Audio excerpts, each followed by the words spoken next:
Vääntö säästöistä käy kiihkeänä budjettiriihen alla.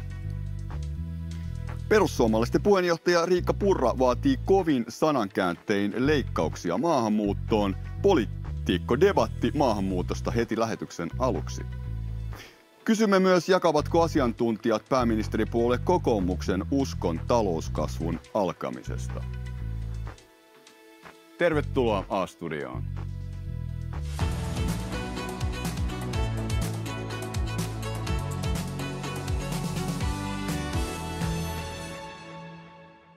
Suomalainen hyvinvointiyhteiskunta hoitaa, auttaa, hoivaa, paapoo koko ajan yhä enemmän muita kuin suomalaisia.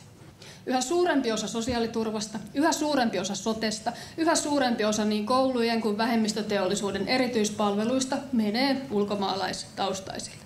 Ja kyllä, se on kaikki pois suomalaisilta. Tämä on seinään ajo, tämä on konkurssi, väestön vaihtuminen on hyvinvointiyhteiskunnan loppu, suomalaisen yhteiskunnan loppu.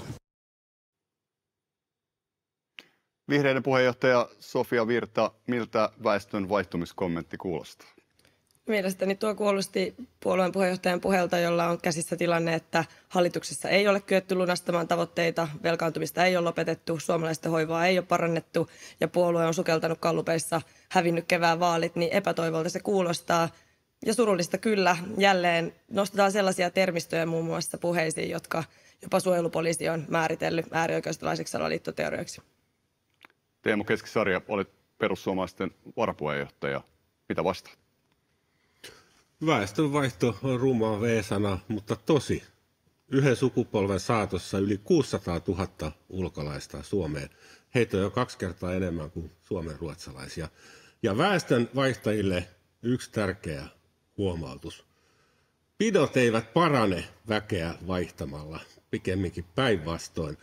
Siivot, suomalaiset pidot muuttuvat kehitysmaalaiseksi sikalaksi ja verilöylyksi. Siksi väestönvaihto sapettaa minua ja perussuomalaisia. Mutta avaapa Teemu Keskisarja kuitenkin vielä sitä, että mikä se mekanismi on, jolla tämä väestö ikään kuin vaihtuisi Suomessa toiseksi ja millä aikavälillä ja kuinka paljon sitä väestöä pitäisi vaihtaa, että voitaisiin puhua siitä, että se varsinainen väestönvaihto olisi tapahtunut. Vuosittainen väestönvaihtovauhti on tällä hetkellä 50 000 ja lisäksi syntyvyyden ja kuolleisuuden erotus. Todennäköisesti supisuomalaiset jäävät vihatuksi vähemmistöksi tällä vuosisadalla jo, elleivät kehitysmaat yllättäen rauhoitu ja itse elätä omaa liikaväestöönsä. Onko se nettomaahanmuutto ihan 50 000 vuosittain? Viime vuonna taisi mennä ylittekin. Ja ukrainalaiset ovat siinä tietysti mukana, mutta jatketaan tätä keskustelua. Otetaan mukaan Pia Kaumalle, siis kokoomus, päähallituspuolue kokoomuksen varapuheenjohtajana. Miltä sinun mielestäsi, sinun korviisi, eduskuntaryhmän puheenjohtaja, niin miltä sinun korviisi kuulostavat? Miltä kuulostaa päähallituspuolueen korviin nämä väestönvaihtopuheet? No aika rajulta tietenkin kuulostaa, kun kuuntelee tässä Teemu Keskisarjaa ja tietenkään kokoomuksessa me emme ajattele tällä tavalla, vaan itse ainakin tulkitsen niin, että nämä Riikka Purran ja Keskisarjan puheet on suunnattu heidän omille kannattajilleen. Ne eivät millään tavoin edusta hallituksen kantaa tai puheita ja olen itse asiassa vähän samalla kannalla kuin Sofia Virta tuossa, että suojelupoliisikin on todennut, että mikäli salaliittoteorioista puhutaan, niin niissä on omat vaaralliset piirteensä ja voi olla, että jopa väkivaltaa sitten oikeutetaan sillä perusteella. Ja näin on tehtykin joissakin maissa, että siinä mielessä ne ovat myöskin vaarallisia, mutta en tiedä missä tarkoituksessa Riikka Purra näitä nyt on sitten puhunut, mutta joka tapauksessa kokoomus ei näitä jaa. Olet siis kokoomuksen eduskuntaryhmän varapuheenjohtaja. Kyllä. Nyt meni oikein, ehkä 3. kerralla. Teemu Keskisarja, mitä vastaat näihin syytöksiin? Pötypuhetta suojelupoliisin kommentilla ei ole mitään tekemistä perussuomalaisten kuvaavan ilmiön kanssa. Väestönvaihto on tilastollinen tosi seikka. Ja minä toivon, että kansallinen kokoomuskin jatkossa antaa hiukan arvoa suomalaiskansalliselle perinteelle historialle, että me perussuomalaisten jää yksin kansainvaellusta torjumaan. Saanko kommentoida tästä välistä sen verran, että Mä mietin niitä suomalaisia, jotka nyt istuu kotisohvalla ja sinä aikana, kun perussuomalaiset on ollut hallituksessa, niin heillä on vähemmän työtä, heillä on vähemmän toimeentuloa ja heillä on vähemmän saatavilla sosiaali- ja terveyspalveluita. Ja nyt he yrittävät ymmärtää tätä puhetta, mikä ei pohjaa mihinkään faktoihin. Teemu, nämä luvut, mä en tiedä mistä sä oot ne taikonut, mutta puhuit suomalaisesta perinteistä. Minun Suomen perinne on ollut auttaa ihmisiä, jotka on hädässä ja nämä kotouttamispalvelut, joihin te viittaatte tässä maahanmuutossa, joista te haluatte leikata, niin osaatko vastata mulle, että 2/3 niistä vuonna 2023, mikä väestöryhmä, mistä maasta tulleet ihmiset niitä käytti eniten, 2/3 näistä, mitä te leikkaatte? Olisiko ollut ukrainalaiset? Ukrainalaiset, joiden puolisot, veljet, isät puolustaa tällä hetkellä koko Eurooppaa ja myös meidän Suomea, joten kyllä hämmästelen isänmaalliseksi itseään väittävän puolueen varapuheenjohtajan puheita nyt siitä, että Suomen perinteen mukaista ei olisi auttaa sotaa pakenevia eurooppalaisia, jotka puolustavat koko meidän tätä maata. Ja nämä luvut, nämä on hölynpölyä. Teillä on valtiovarainministeri, te saatte luvut, joten ensi kerralla kannattaisi tehdä ne läksyt hiukan paremmin. Otan keskisarjan vastaus vielä, mutta jos täsmät kuitenkin vielä, että Sofia Virta, että mikä näissä luvuissa on väärin? Nämähän ei pohjaa mihinkään. Tässä väitetään, että tänne tulee joku kansainvaellus. Mä en tiedä, mitä nämä termit oli, mitä kerroit. Ja supisuomalaisilta viedään palvelut. Te viette ne palvelut, kun te leikkaatte suomalaisten sotesta. Tänne tulee pääasiassa ihmisiä tekemään työtä. Tiedätkö Teemu, että mikä määrä on vaikka turvapaikkahakemuksia jätetty viime vuonna? Se on reilu 5000, kaikki ei ole saanut turvapaikkaa. Tiedätkö, mikä määrä on kiintiöpakolaisia? Noin 1300. Tiedätkö, mikä määrä on työperäisiä? 17 000, opiskeluperusteisia no niin, 15 000. Nyt siinä on tuli jo teille. 3 kysymystä. Nyt Teemu Keskisarja vastaa sitten Pia Kauma. Ukrainalaiset ovat veljiämme ja sisariamme, sivistyneitä ihmisiä, jotka todellakin puolustavat Eurooppaa. Ukraina on hyökkäyskohde. Mutta Irak, Afganistan, Somalia, Sudan, Syyria ja niin edelleen käyvät ikuista sisällissotaa itseänsä vastaan ja vaativat länttä maksamaan viulut ja pyssyt. Sen väestönvaihdon, sen kansainvaelluksen perussuomalaiset pysäyttää. Aivan höpöhöpöä. Mitä Pia Kauma tähän sanoi tässä nyt? Keskustelu on siis ukrainalaista pakolaista, joita on tullut Suomeen viime vuosina tietysti paljon. Mitä vastaat tähän? No todellakin siis viime vuosien pääpaino on tietenkin ollut ukrainalaisissa maahanmuuttajissa ja sen me kaikki varmasti hyväksymme ja ymmärrämme.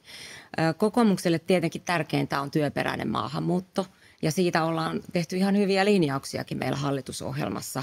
Mutta tietenkin kyllä tarvittaessa pitää auttaa myöskin humanitaarisen maahanmuuton osalta ihmisiä, jotka ovat todella avun tarpeessa. Mutta tässä painotan sanaa todella, eli kyllä tässä hallitusohjelmassa ollaan tehty myöskin sitten tiukennuksia turvapaikanhakuun, muun muassa siinä suhteessa, että turvapaikanhakija, hänen hakemuksensa voidaan käsitellä jo siinä rajalla ja hänet käännyttää, mikäli näyttää siltä, että hän selvästikään ei ole sen tarpeessa. Ja lisäksi esimerkiksi kansalaisuuden saamisen edellytyksiä on kiristetty. 5-8 vuoteen pitää asua, eli pidempään kuin mitä aikaisemmin, ja myöskin erilaisia nuhteettomuusvaatimuksia, toimeentuloon liittyviä vaatimuksia ja niin edelleen. Kyllä, näitä on tehty. Ihan lyhyesti kysyn vielä, ennen kuin muut pääsee ääneen, kun tästä väestönvaihdosta on puhuttu. Mennään tässä nyt eteenpäin. Joka tapauksessa meneekö tässä tämän niin kuin ei-sallitun tai sovitun retoriikan raja ylittyykö? No minun mielestä perussuomalaisten täytyy itse määritellä, mikä on heille sopiva retoriikka, mutta kokoomuslaisena ja hallituspuolueena en tätä retoriikkaa jaa. Olet siis sitä mieltä, että hallituksen näkökulmasta tällainen retoriikka ei ole niin sanotusti ok? Perussuomalaiset määrittävät oman retoriikkansa. No Keskisarja, vastaus. Minä en hyväksy kokoomuksen retoriikkaa työperäisestä maahanmuutosta. Semmoista ei ole olemassakaan. On olemassa etuusperäinen ja sosiaaliperäinen maahanmuutto. Maassa on käytännössä 100 000 ulkolaista työtöntä tai hömppäkoulutettavaa. Samaan aikaan supisuomalaistenkin työttömien määrä lisääntyy 10 000. Meillä ei ole mitään tarvetta ainakaan EUn ulkopuoliselle työvoimalle. Nyt pitää muistaa, että Suomen väestö vähenee. Ja meillä on aikaisemmin ollut ikäluokkia, jotka on 60 000 vuositasolla ja viime vuonna taisi olla 43 000.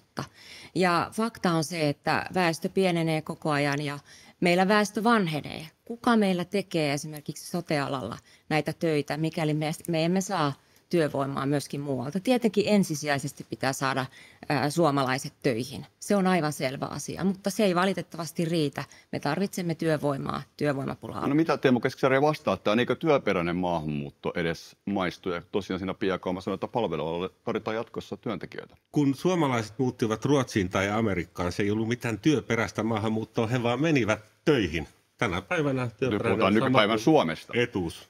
Puhutaan nykypäivän Suomesta. Minulle väestön laatu on tärkeämpää kuin väestön määrä. 4 miljoonan, 3 miljoonan väestöllä Suomi pärjäsi oikein hyvin kulttuurissa ja urheilussa ja liike-elämässä ja sodissakin. Niin Teemu, minä en tiedä. Emme elä siinä ajassa enää, vaan nyt elämme modernissa ajassa. En Teemu tiedä, ajatteletko lähinnä, että tänne pitäisi kloonata Teemu Keskisarjoja ja se olisi se laatu, jota sinä tavoittelet. Siitä en tiedä, mutta se kuulostaa siltä, että teidän puheella on ainoastaan tarkoitus loukata. Asetetaan ihmisiä hyviin ja huonoihin, laadullisiin ja laaduttomiin ihmisiin. Suomessa kun puhutaan maahanmuuttajista, puhutaan todella moninaisesta joukosta. Meillä on ihmisiä täysin eri taustoista, eri elämäntilanteista. He on monet jonkun rakkaita, jonkun lapsia, jonkun puolisoja, ja sinä puhut heistä tosi törkeästi. Ja mitä tullaan sitten siihen, että kun suomalaiset ovat huolissaan, kun tämä maa velkaantuu, mistä me jaamme sen huolen, niin onko se ihme, jos meidän valtiovarainministeripuolue puhuu tällaista hömppää, ja sitten vieressä istuu kokoomus, joka on taloususkottava puolue omasta mielestään, ja katsoo sormien välistä jo 2 vuotta tätä toimintaa, niin ei ihme, että ollaan tilanteessa, missä on otettu historiallisen paljon velkaa. Teemu Keskisarja, kovaa ripitystä tulee tältä puolelta, mutta haluatko avata vielä sitä näkemystä, että onko mielestäsi siis maahanmuutto nimenomaan uhka, ja siis todella sellainen uhka, että se voi tuhota suomalaisen hyvinvointiyhteiskunnan? Se ei ole pelkästään uhka, se on osittain toteutunut katastrofi. Miten se on jo toteutunut? Suomen loppu. Miten se on jo toteutunut? Yhdessä sukupolvessa satoja tuhansia enimmäkseen heikkolaatuisia tulokkaita. Ja samaan aikaan supisuomalaisten syntyvyys on romahtanut. Miten heikkolaatuisia? Haluatko sitä avata?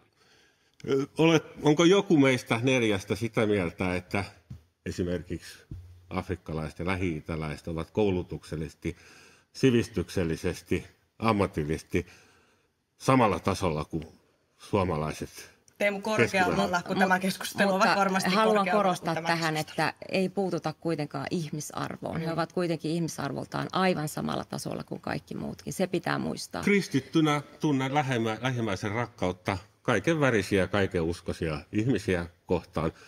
Pudotan roponi kolehtihaaviin, jos keräävät rahaa kehitysmaiden nälkää näkeville taikka muslimien kiduttamille alistetuille naisille. Mä ajattelin, että nyt on se hetki, että Pia, sulla on varmasti pääministerin puhelinnumero.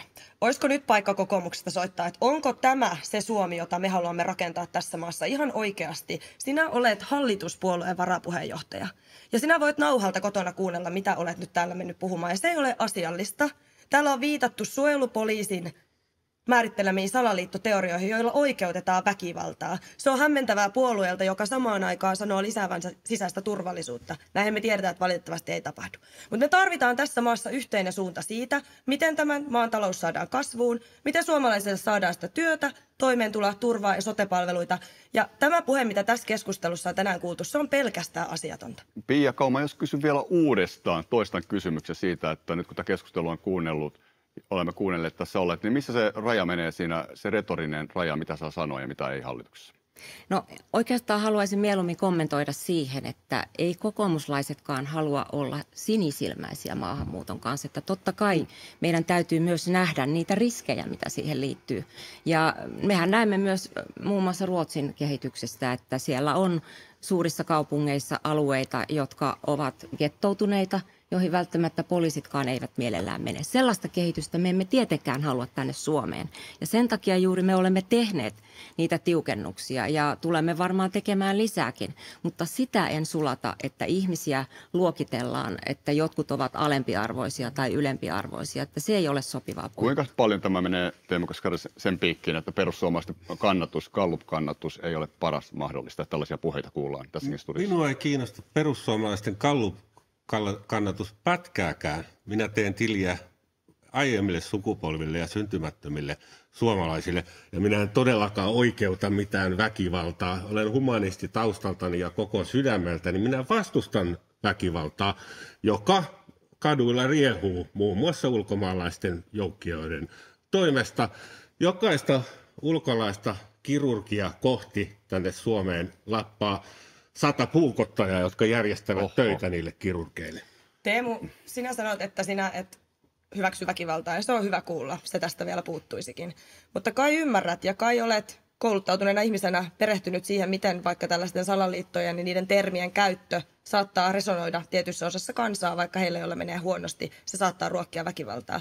Ja mitä Pia sanoi tästä, ensinnäkin kiitos, että tuomitsit näitä Teemun puheita, mutta mitä puhuit Ruotsin vaikka katuväkivalta-ilmiöstä, katujengeistä? Kukaan ei halua sitä, mutta miksi hallitus tekee toimia, jotka työntävät ihmisiä syrjään? Istuin hallintovaliokunnassa kuuntelemassa näitä kiristyksiä ja jopa siellä poliisiviranomaisten toimesta sanottiin, että vaikka kotouttamisen leikkaukset tai tietyt sote-järjestelmän järjestöleikkaukset aiheuttavat lisää syrjäytymistä, aiheuttavat tilanteita, joissa tänne muuttavat ihmiset eivät saa sitä kielitaitoa tai työtä, jolloin riskit myös sisäiselle turvallisuudelle kasvavat. Niin miksi te teette päinvastoin? Pia Kauma, itse asiassa Ylen päivän tietojen mukaan niin tästä kotouttamisrahasta oltaisiin leikkaamassa. Siis maanantaina ja tiistaina budjettiriihi, niin pitääkö tämä tieto paikkansa?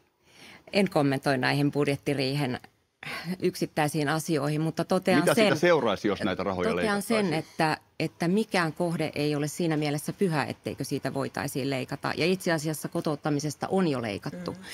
Ja oikeastaan syy siihen on se, että ne eivät ole olleet kovin tehokkaassa käytössä. Mitä täällä tarkoitat? No esimerkiksi kielikoulutus ei ole ollut kovin tehokasta ja myöskin siitä osoituksena on se, että hyvin monta vuotta Suomessa asuneet henkilöt joutuvat vielä turvautumaan tulkkiin. Ja itse olisin sitä mieltä, että esimerkiksi tulkkipalveluita voitaisiin katsoa uudelleen sillä tavalla, että määrätyn määrän Suomessa asumisen jälkeen, niin niitä ei enää saisi, vaan edellytettäisiin, että pärjää peruspalveluissa. Voi mennä hammaslääkäriin tai lääkärille ilman, että siihen tarvitaan tulkkia. Eli tässäkö olisi leikkaamisen paikkaa riissä? No tämä on minun henkilökohtainen mielipiteeni, että miten kannattaisi ehkä toimia. Kannattaisi kotouttamispalveluista leikata Pia Kauman tavalla, mitä Sofia Virta vastaa? No ei missään nimessä. Mä, Pia, kysyn, että mihin siis pohjaa tämä, että ne on ollut tehottomassa käytössä, koska minun käsitys asiantuntijakuulemisten näkökulmasta ei ole tämä. Nythän kunnat voivat ja kaupungit itse aika pitkälti päättää, mihin tämä raha käytetään siellä kielikoulutuksessa. Onko vaikka palveluita maahanmuuttajien työllistämiseen? Laitila erinomainen esimerkki, eikä ole suuri kaupunki, missä on todella matala työttömyys maahanmuuttajaväestön keskuudessa, vaikka on paljon maahan tulleita, jotka ovat töissä, koska siellä on kotouttaminen hoidettu erinomaisesti. Ja tästä on tullut iso kritiikki nimenomaan vaikka kaupungeilta ja kunnilta, että kun te leikkaatte niitä rahoja, he ei pysty sitä lakisääteistä tehtävää toteuttamaan, eikä varmistamaan, että ihmiset. Mutta näetkö Sofia Virta, että kotouttamisessa kuitenkin on ongelmia, niille pitäisi jotain tehdä? Mä ajattelen, että ei siinä kotouttamisessa itsessään ole ongelmaa, vaan siinä on ongelma, että me ei olla saatu ihmisiä kaikkia työllistymään, mutta kai te tiesitte, että maahanmuuttajaväestön työllistymisaste on yhtä suuri kuin kantaväestön. Kai te tiesitte, että suomalaisista yrittäjistä 10% on maahanmuuttajataustaisia. Eli meillä elää myös ihan valtavasti virheellistä tietoa siitä, kun me puhutaan jälleen leimaten koko maahanmuuttajaväestö. Jatkan tuosta kieliseikasta. Mikä ihmeen kielikoulutus? Eikö normaali fiksu ihminen opettele kielen omin nokkinensa ja opettelisikin ilman kotouttamisteollisuutta, joka työllistää virkailijoiden armeijan? Kotouttamisteollisuus on Suomen syöpä. Se on tappanut ahkeruuden jopa ukrainalaista, jotka luontoja ovat ahkera kansa. Väitätkö sinä, että Suomen kotouttamispalvelut ovat jotenkin pienentäneet ukrainalaisten ahkeruutta? Ihmisten, jotka ovat paenneet sotaa tänne ja jotka tekevät aika pitkälti tässä maassa töitä, tuovat veroeuroja siihen, että meidänkin läheisiä voidaan hoitaa sote-palveluissa. Niin Teemu, tarkoitatko, että meidän kotouttamispalvelut ovat vieneet ukrainalaisten ahkeruutta? Tähän napakka vastaus vielä Keskisarjalta. Kiitos kotouttamisteollisuuden. Ukrainalaiset on Suomessa töissä alle 30%. Esimerkiksi Tsekeissä 70%. Marjanpoimijoiltakin on vaikea löytää toisin kuin rauhan vuosina. Kotouttamisteollisuus on tämän kaiken takana. Kotouttamisteollisuus on kaiken takana. Mitä tähän vastaa Pia Kauma? Niin, kotouttamisen hankaluuksista ja siitä, että ei aivan kaikkialla olla onnistuttu hyvin, niin on yksi esimerkki se, että työttömyysaste on selkeästi korkeampi kuin niillä, jotka ovat asuneet koko ikänsä Suomessa. Se on välillä ollut jopa 2 kertaa korkeampi kuin kantasuomalaisilla. Nyt se on hiukan parantunut viime vuosina. Toinen esimerkki siitä on maahanmuuttajaäidit ja maahanmuuttajanaiset, joista monet ovat hyvin alhaisen koulutuksen ja jopa lukutaidottomuuden Miten piirissä. kotouttamisesta leikkaaminen auttaa siis tähän ongelmaan, jonka jaan tässä? Se oli vastaus kysymykseen, miten kotouttamisessa ollaan epäonnistuttu. Eli me emme ole saaneet kaikkia niitä henkilöitä ikään kuin tämän yhteiskunnan rakentajiksi ja sen piiriin riittävän hyvällä tavalla, mikä pitäisi olla kotouttamisen tavoite. Mutta leikkaamalla kotouttamisen rahoitusta, jota kunnat on voinut käyttää niin palveluihin, niin me saammeko, Niinko? Sillä saadaan tehokkuutta. Miten se tehokkuus saadaan, koska olen puhunut lukuisien kunnanjohtajien kanssa ja he eivät tunnista tätä mekanismia, millä se tehokkuus tuodaan sillä, että ne rahat viedään niistä palveluista. Esimerkiksi sillä sitä saadaan, että maahanmuuttajilta myöskin vaaditaan jotain. Meidän kotouttamisessa on ollut pitkälti se piirre, että heille tarjotaan palveluita ja erilaisia asioita, mutta heiltä ei ole vaadittu. Siellä ei ole ollut velvoitteita. Ja minun mielestäni tämä hallitus on nyt siinä asiassa ainakin nyt ryhdistäytynyt, että myöskin sitten vaaditaan ja nimenomaan sitä, että opetellaan kieli ja on myöskin tulossa eräänlainen kansalaisuuskoe, että osataan tämän yhteiskunnan säännöt. Ikävä kyllä tämä debatti on pakko päättää tähän, koska lähetysaika menee eteenpäin. Kiitoksia tästä. Kiitos. Kiitos. Kiitos.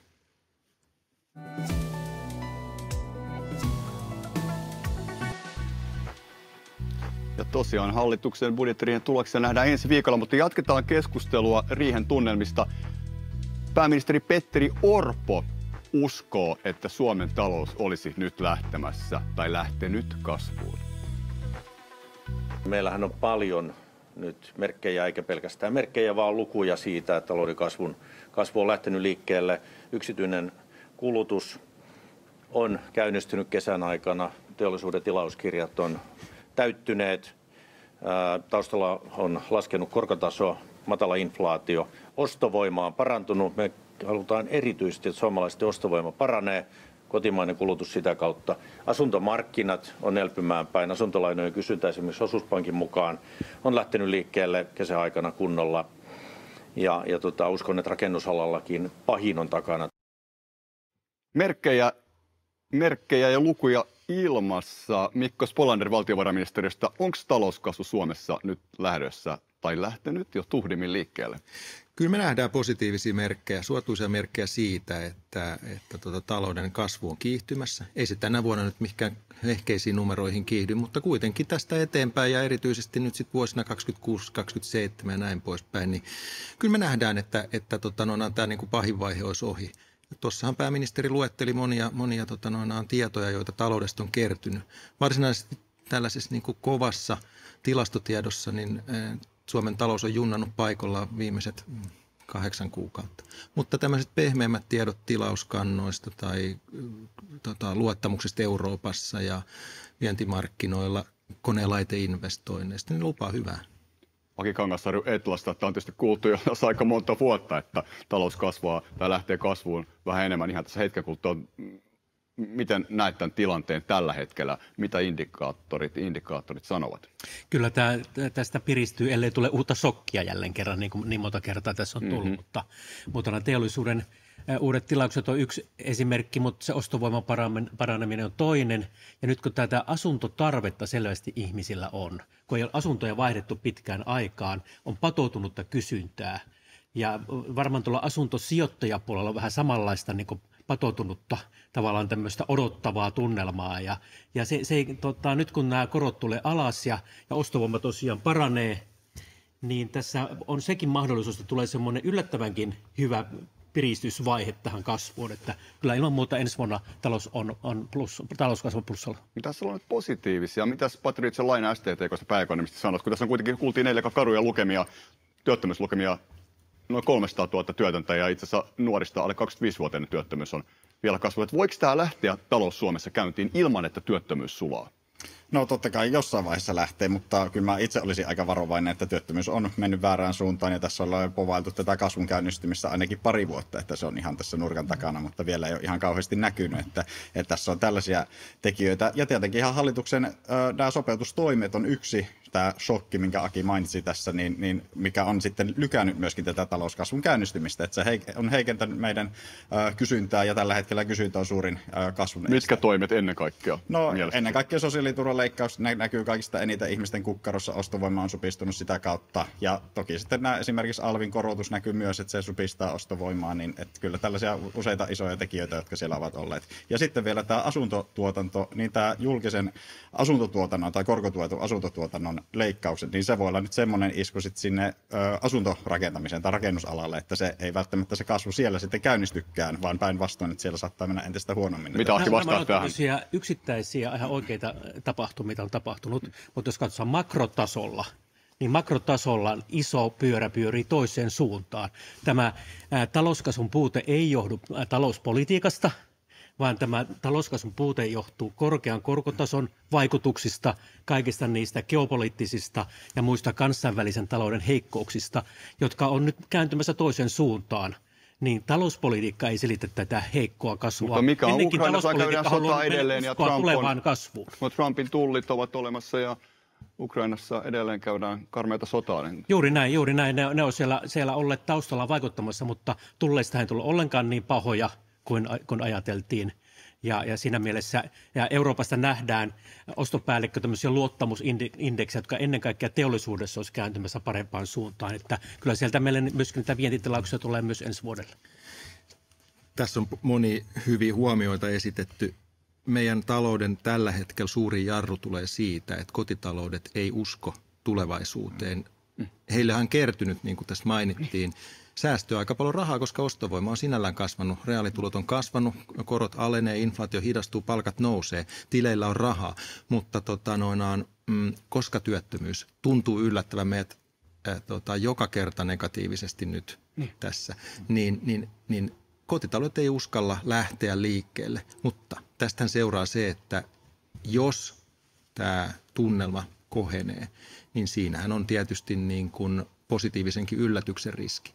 Me itse ajatellaan niin, että tämä nyt tällä hetkellä hyvinkin korkea säästäminen pikkuhiljaa palautuu normaalimmalle tasolle, mutta nämä on hirveän vaikeita ennakoida, että kuinka nopeasti niin kuluttaja sitten ja kotitaloudet rupeaa muuttamaan sitä kulutuskäyttäytymistä ja purkamaan niitä säästöjä. Se voi tapahtua sitten nopeasti. Mutta se mikä tässä on olennaista on se, että tulot on kasvanut nopeammin kuin kulutus, mutta ihmiset on purkaneet asuntolainoja, on maksaneet niitä pois enemmän kuin ottaneet uusia. Eli tämä ei ole puhdasta sellaista varovaisuutta, joka tulisi työttömyydestä tai siitä, että ei tiedetä, mitä talouspolitiikassa tapahtuu, vaan kun se korkosokki oli niin valtava, niin ihmiset on pelänneet sitä korkeaa korkoa ja siksi maksaneet asuntolainoja pois. Okay. Ja kun korko tulee alas, niin se pikkuhiljaa palautuu. Mulla on pakko kysyä, Mikko Spolander, ihan lyhyesti. Avaa vielä vähän sitä, kun sanoit, että tavallaan ollaan vähän siinä orastavan kasvun ja ihmisillä on rahaa tileillä, mutta sitten toisaalta on nämä työllisyysluvut. Niin mikä tämän padon saa murtumaan? Sehän on tämä ongelma. No yleensähän Suomessa talouden kasvu käynnistyy sitten ulkomaankaupan kautta. Eli kun vienti alkaa vetää. Kyllä. Okay. Ja nyt odotuksiin nähden voi sanoa näin, että Suomen vienti pärjäsi hyvin tässä alkuvuonna. Ja siitä seuraa se, minkä Akikin mainitsi, että teollisuustuotanto Suomessa on yllättänyt positiivisesti. Tilauskirjat alkaa täyttyä, että ulkomaankauppa, vientihän se on. Ja nyt meillä on suotuisampia viestejä, tietoja Euroopasta. Euroopan kasvu on kiihtymässä. Se voi kiihtyä vielä enemmänkin siksi, että erityisesti nyt Saksassa tehdään valtavasti uusia infrainvestointeja ja puolustusinvestointeja. Se voi kiihdyttää meidän vientimarkkinan kasvua. Yhdysvalloissa tilanne on toisenlainen. Siellä erityisesti kotimainen kysyntä niijaa, koska tullit ovat vero amerikkalaisille kuluttajille ja yrittäjille ja senpä takia siellä ollaan hidastumassa. Mutta Eurooppa on sellainen, niin kuin ehkä vähän yllättäenkin voisi sanoa näin, että Eurooppa on junnannut hyvin alhaisissa kasvunumeroissa, mutta tällä hetkellä näyttää siltä, että siellä olisi jotain suotuisampaakin tulossa. Patrizio. Joo, mä oon siis ihan samaa mieltä tässä, ja tämä oli hyvä nosto Akilta, että nimenomaan näihin asuntolainet varmasti nyt tällä hetkellä sitten syö lyhentämistä sitä, mutta yksi asia, mikä tässä niin kun ehkä on jäänyt mainitsematta, on se, että tämän elinkustannuskriisin jälkeen, kun meillä oli korkea inflaatio, niin meidän palkkataso, reaalipalkkojen taso on siis edelleen alempana kuin 4 vuotta sitten, ja että ennusteiden mukaan, että palaudetaan entiselle tasolle, niin menee vielä pari vuotta, ja sehän on yksi tekijä, mikä tällä hetkellä myöskin junnaa. Eli ostovoimakysymys. Ostovoimakysymys, että meillä on tarpeeksi kysyntää. Otetaan kiinni tästä ostovoimasta sen takia, että miten tähän istuu nyt tähän ostovoimaan, kun me tiedetään, että nyt pitäisi, niin kuin tässäkin on todettu, että tosiaan kuluttajat pitäisi saada kuluttamaan, niin työllisyysrahasto teki eilen päätöstä ja huomenna ehkä nyt hallintoneuvostossa siunataan, että tämä työttömyysvakuutusmaksusta ehdotetaan korotettavaksi ensi vuonna. Ja jos se nousee tällä ehdotetulla prosenttimäärällä, niin silloin prosenttiyksikkömäärällä, niin se söisi näiltä keskituloisilta noin 4 000 euroa ansaitsevalta vähän alle, niin oikeastaan ainakin aika melkoisen osan, jopa puolet siitä veronalennuksesta, joka on ensi vuodelle hallitus luvannut, niin minkälaista uutista tämä on kansalaisten ostovoimalle? No tietenkin se on negatiivinen uutinen ja se olisi hyvä, jos me pystyttäisiin siltä korotukselta välttämään, mutta tuo on vähän onnetonta, että nämä säännöt tälle työttömyysrahastolla on tehty tällaiseksi, että kun puskurit on täynnä, niin niiden silloin täytyy maksuja alentaa, niin ei saa kerryttää enää puskureita. Kun puskurit lähtee sulamaan, niin kuin nyt työttömyyden kasvun myötä on tapahtunut, niin on pakko ruveta keräämään. Ja se tulee sääntöjen mukaan vähän väkisellä meille tämmöistä väärää talouspolitiikasta, tulee myötäsyklistä, että väärässä ajassa niin kun joudutaan maksamaan tai purkamaan näitä tai pienentämään maksuja, ja se on onnetonta, mutta se perustuu sääntöihin, ja sääntöjä pitäisi vähän parantaa siltä. Miten niin, että olisi enemmän niin kuin niin, että nyt ei olisi pakko korottaa tällaisena aikana, kun me halutaan ostovoimaa parantaa. No, tähän lopultahan siis maan hallitus tekee tästä päätöksen budjettiriihessä ensi viikolla. Pitäisikö sun mielestä tämä päätös nyt jotenkin niin kuin tai pöydälle tämä työllisyysrahaston ehdotus, että ei saisi nostaa näitä? No, se riippuu sitä kokonaisuudesta, mutta että ilman muutahan se syö tätä ostovoimaa ja mitä muita päätöksiä tehdään, niin silloin myöskin se riippuu täysin tästä kokonaisuudesta. Patrizio, sinä istut siellä työllisyysrahastossa, niin olit tekemästä päätöstä eilen ja huomenna se ilmeisesti hallintoneuvostossa sitten siunataan, niin oliko päätös hyvä vai huono ostovoiman kannalta? No se oli tietenkin siellä konsensuspäätös, että siihen päädyttiin yhdessä palkansaaja- ja työnantajaleirin kanssa, että se siinä mielessä on päätetty. Ja se, että siitä poikettaisiin sitten hallituksen toimesta, ne olisi täysin poikkeuksellista, että ilmeisesti koskaan näin ei ole ollut.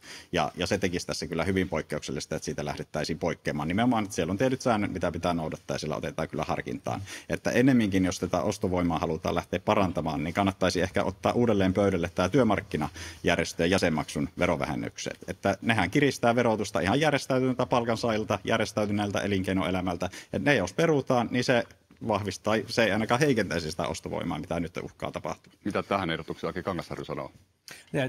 Me tarvitaan tämä kokonaisuus. Me tarvitaan sellainen näkymä ihmisille, että ostovoima paranee, talouskasvu paranee. Siksi on tärkeää esimerkiksi, että marginaaliverojen lasku toteutetaan, koska se tuo varsinkin sinne osaajapäähän hyvää talouskasvua. Nyt on tullut uusia tutkimustuloksia Suomesta, kuinka marginaaliverojen lasku tuo talouskasvua paljon enemmän kuin tavallisesti olemme ymmärtäneet. Ja siksi tämä kokonaisuus on tärkeää, että pidetään kiinni niistä hyvistä kasvupäätöksistä, jotka on tehty, ja sitten viritetään tämä sopeutuspaketti myöskin menoleikkauksella, eikä vaan puhuta näistä veroista. No Mikko Spolari, olisiko tässä riihessä mahdollisuus tehdä sitten, että jos tämä päätös menee läpi tällaisenaan, niin olisiko mahdollisuus tehdä sitten jonkinlaisia kompensaatiokuvioita niin, että kuitenkin keskiluokankin ja ylipäätään ihmisten ostovoima pysyisi mahdollisimman hyvänä tästä tilanteesta, jos se kerran siitä just on kiinni, että pitäisi saada ihmiset kuluttamaan?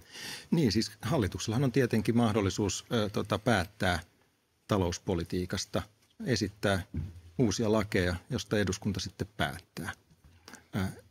Totta kai hallituksella on valta ja viime kädessä eduskunnalla on valta tässä näin. Mutta mä en ota nyt sitten siihen kantaa, että onko tämä nyt niinku oikea-aikaista vai ei, mutta totean kyllä sen, että tässä on nostettu esiin se, että onhan tässä niinku viime vuosina nämä maksut niinku muuttuneet aika paljon niinku molempiin suuntiin ja tämä tekee tätä tämmöisestä niin kuin talouspolitiikasta vähän semmoista, että varsinkin kun sitä katsoo, nyt ymmärrän, jos hallitus katsoo sitä omasta näkökulmastaan, niin tässä on yksi tämmöinen aika merkittävä elementti, joka on heistä niin kuin sillä lailla riippumaton. Mutta tuohon käsitykseen ostovoimasta mun mielestä niin kannattaa myöskin tuoda semmoinen mukaan, että Patricio viittasi siihen, että kustannusten nousu ja kovaa vauhtia. Siis kansalaisten käsitys siitä, että kuinka nopea inflaatio on, niin on hurjan korkeat. Verrattuna siihen, mitä se tosiasiassa on.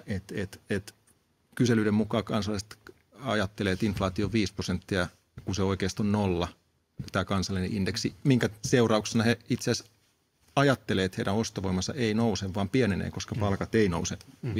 Okay. Tämä on niin kuin yksi merkittävä tekijä. Tämä on siis todella paljon erilaisia tekijöitä nyt tässä näin sinänsä pöydällä, ja tämä niin kuin käsitys siitä, että miltä oma tulevaisuuteni näyttää, niin siinä on niin kuin nyt tällä hetkellä niin kuin vielä jarruttavia, mutta myös lupaavia elementtejä. Okei, meillä on enää vajaa 4 minuuttia aikaa, niin mennään siihen ensi viikkoon, maanantain, tiistaihin, budjettivääntöön, raamitetaan sitä vähän. Jos Patricio Laine aloitat, että nyt siis tosiaan hallituksen pitäisi löytää noin vajaa miljardin verran säästöjä, ja esimerkiksi Iltalehden päivän tietojen mukaan niin Kela-korvauksista ja toisaalta yritystuista olisi määrä leikata hieman. Helsingin Sanomien mukaan hyvätuloisille eläkeläisille suunniteltaisiin veron kevennystä, me pienennetään tätä veronkevennystä hyvätuloisille eläkeläisille, niin miltä tällaiset kuulostavat? No nämä on ihan perusteltuja. Toki tässä niin kuin puhutaan sitten mittaluokalta aika pienistä summista, että siellä puhutaan 10 tai korkeintaan sitten 100 miljoonista. Että kyllähän se kaikista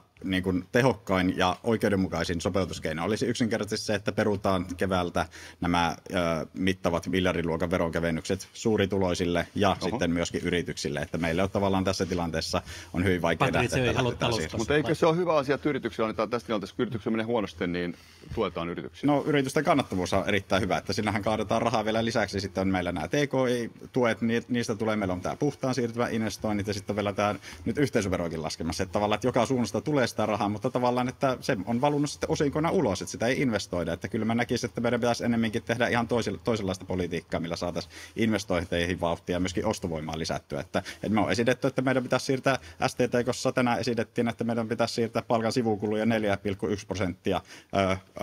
palkansaajilta työnantajille, mikä sitten tukisi sitä ostovoimaa ja olisi julkisen talouden kannalta erittäin kustannustehokasta, koska se ei yhtään lisäisi julkista velkaa tai velkaantumista toisin kuin veronkevennys. Miltä Sari Kangasharju maistuu? Tämä toimisi suljetussa taloudessa. Jos Suomi olisi semmoinen, joka ei käy ulkomaankauppaan, niin voisi se toimiikin, mutta kun Suomi elää viennistä edelleen, vaikka sitä ei välillä aina uskoskaan, niin me emme voi todellakaan tehdä tällaista. Tämä olisi niin kilpailukykyä suoraan rapauttava politiikka. Että me ennemminkin, nyt kun talouskasvu ei ollut 20 vuoteen ja me ei oikein tiedetä, että miksi se Suomen talous ei kasva. Meillä on aiheita, mutta me ollaan vähän ymmällämme siitä. No voisitko kertoa tässä, kun on parisen minuuttia aikaa, että miten sitä kasvua saataisiin aikaan, niin kun se budjettiriihi on tällä politiikalla, mitä nyt ollaan tekemässä, meidän täytyy kokeilla vähän riskilläkin semmoisia, mistä ei ihan varmaa olla, että toimiiko ne, mutta nyt yritetään.